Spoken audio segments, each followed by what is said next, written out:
barzakhiyah. Oleh karena itu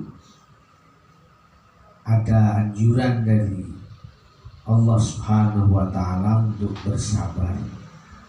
Bersabar itu artinya ada peluang berikutnya.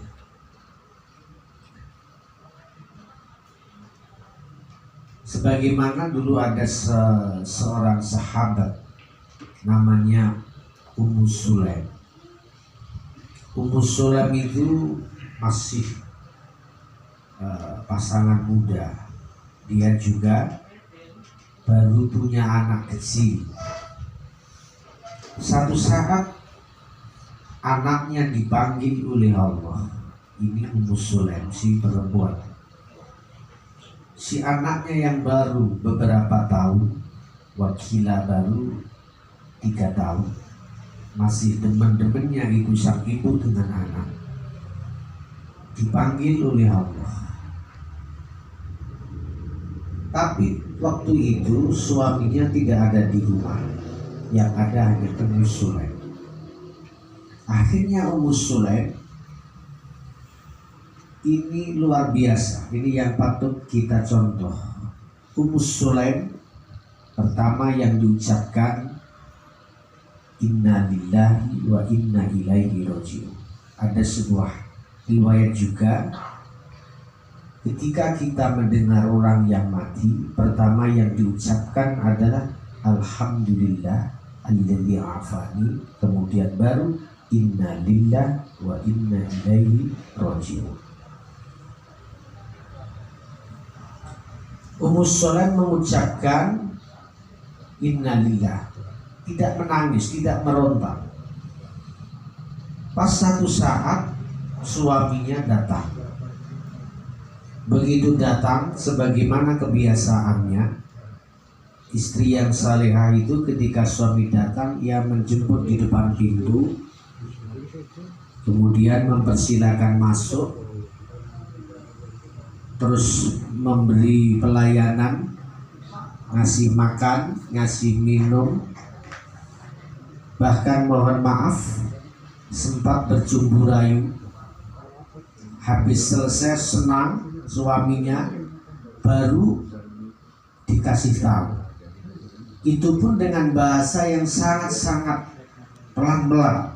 Tanya sama suami, saya mau tanya dengan panjenengan Kang Mas, kalau panjenengan punya barang pinjam sama orang lain, kemudian orang yang meminjamkan barang kepada panjenengan mengambil lagi, kira-kira dikembalikan apa tidak? Akhirnya si suaminya mengatakan ya dikembalikan. Begitu sudah masuk, barulah dia cerita, begini Mas, kita ini baru beberapa tahun diberi pinjaman Allah berupa anak. Maka saat ini anak ini diambil lagi oleh yang memiliki.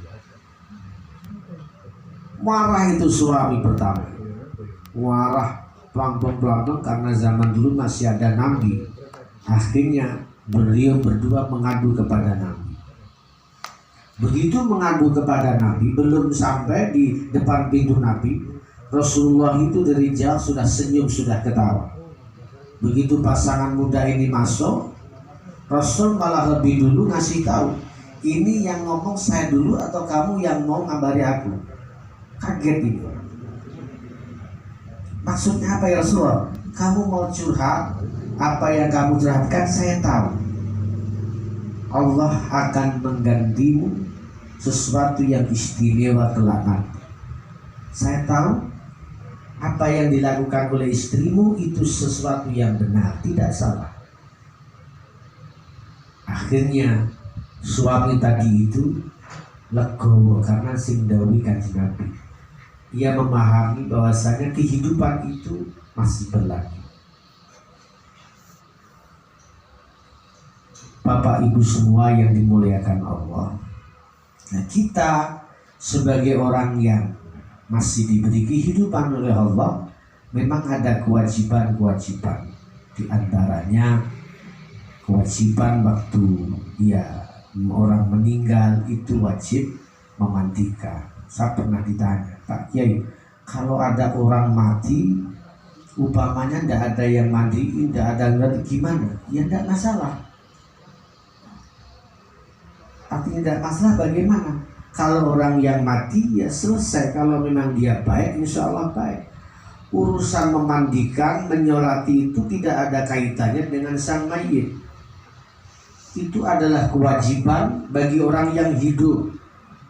Karena memang Allah itu mengatakan, walaqad karramna bani Adam. Sungguh aku memuliakan anak manusia.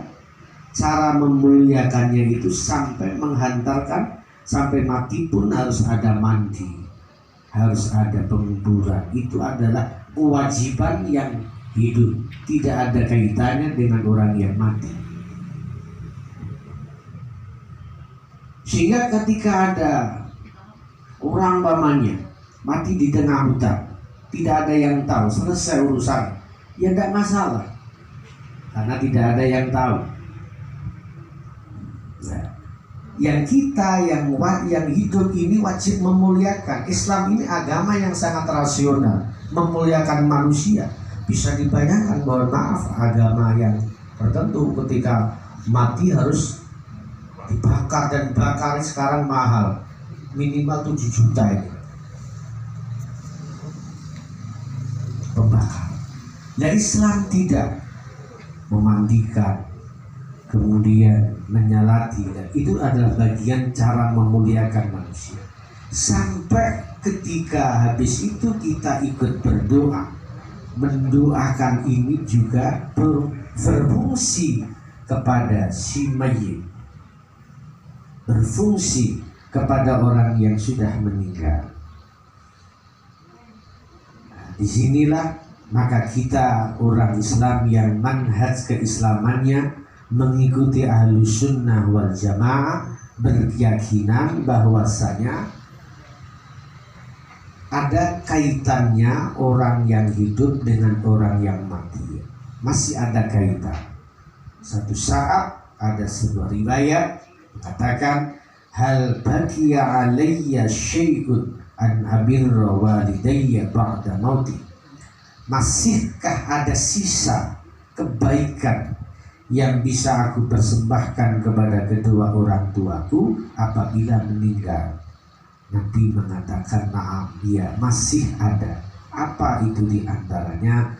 Doa, mendoakan. Sebab orang yang di alam barzah itu membutuhkan doa kita. Doa yang dibutuhkan, Allahumma gfir lahu warhamhu, Allahumma gfir laha warhamha, maghfirah dan rahmah. Apa orang yang di alam barzah itu ada istilah raudhah min riyadil jannah, ada khufra bin khufran, ada. Orang di alam barzah itu juga merasakan, cuma zauknya itu, ngerasanya itu adalah zauk barzakhiyah, zauk barzah. Ia juga menikmati kayak kita, bisa makan, bisa minum, bisa senang, bisa susah. Orang yang meninggal di alam barzah itu ya bisa senang masih ada, bisa susah ada. Nah, disinilah pentingnya kita berdoa, mendoakan. Kenapa ada istilah 7 hari? Karena memang bahasa 7 hari itu, awal per 7 itu angka maksimal, angka maksimal. Jadi orang yang melalui perubahan, kalau dari alam perjaka menjadi alam suami istri itu ada istilah honeymoon, masa-masa pancaroba itu. Orang yang asalnya hidup kemudian mati itu ada 7 hari maftunun, ia mendapat fitnah yang sangat luar biasa, ujian yang sangat luar biasa. Disitulah maka kita diajarkan pada waktu orang mengalami fitnah yang sangat luar biasa ini, kita bantu dengan doa. Sehingga man a'ana ala mayyitin bi dzikrin aw qira'atin ghufir lahu ma taqaddama min dambi wa ma ta'akhkhar. Orang yang membantu orang yang sudah mati dizikrin dengan zikir, au qiraatin bacaan Quran, maka di tahlil itu ada sholawatnya, itu zikir, au qiraatin ada bacaannya.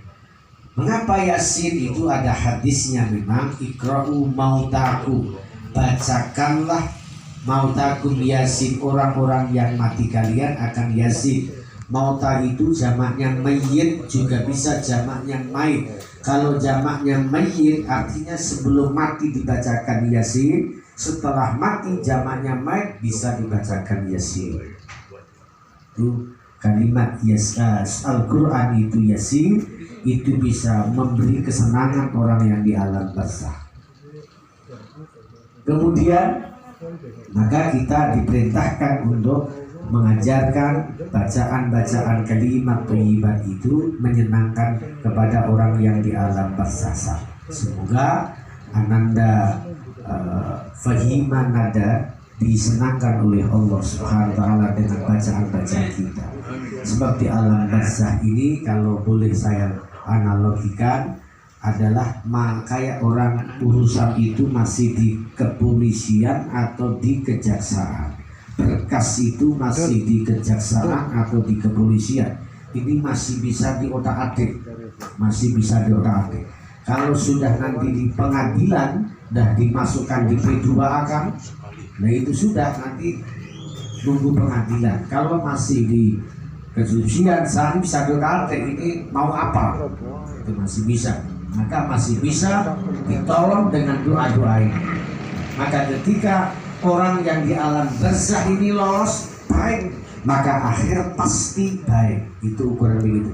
Jadi ketika di alam barzakh ini baik, pasti di akhirat baik. Itu standarnya begitu. Maka di saat-saat orang yang masih di alam barzakh inilah pentingnya kita mendoakan. Mari sama-sama kita mohon kepada Allah untuk almarhumah si Fahima Nada. Bismillahirrahmanirrahim.